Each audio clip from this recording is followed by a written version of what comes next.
ఎవ్వరు చూడట్లేదని మేము ఎన్నో తప్పుల్ని చేస్తాం, ఎవరికి తెలియట్లేదని ఎన్నో నిజాల్ని దాస్తాం. బట్ మన మనశ్శాక్షిగా తెలుసు నిజమేంటో, దాని నుంచి మేము పారిపోలేం. సో అసలు ఈ మనశ్శాక్షి అంటే ఎవరు, ఎప్పుడైనా ఆలోచించారా?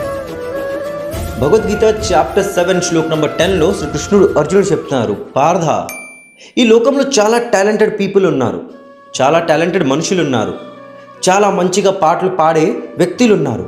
పుట్టుకతోనే కొంతమందికి ఇవన్నీ ఉంటాయి. బట్ అది వాళ్ళ హార్డ్ వర్కా, వాళ్ళ టాలెంటా, లేకపోతే దేవుడు ఇచ్చిన వరమా? టు బి వెరీ ఆనెస్ట్, కృష్ణుడు చెప్తున్నారు అదే దేవుడు అని. ఒక సింగర్లో ఉన్న సాంగ్, ఆ టాలెంట్, అది దేవుడు. ఒక ఇంటెలిజెంట్ పర్సన్లో ఉన్న ఇంటెలిజెన్స్ దేవుడు. ఒక బ్రిలియంట్ పర్సన్లో ఉన్న బ్రిలియన్స్ దేవుడు. ఒక తెలివైన లోపల ఉన్న తెలివి దేవుడు. సో అలాంటి దేవుణ్ణి మనం ఎలాగ మోసం చేయగలం? అలాంటి దేవుణ్ణి మనం ఎక్కడ వెతకగలం?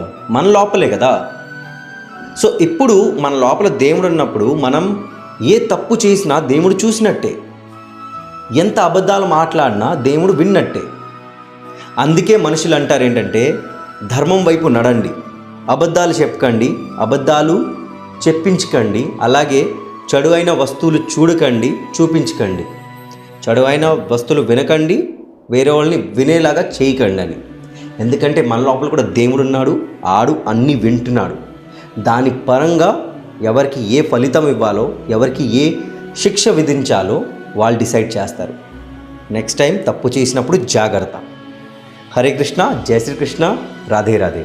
బీజం మాం సర్వభూతానాం విద్ధి పార్థ సనాతనం బుద్ధిర్బుద్ధిమతామస్మి తేజస్వినామహం.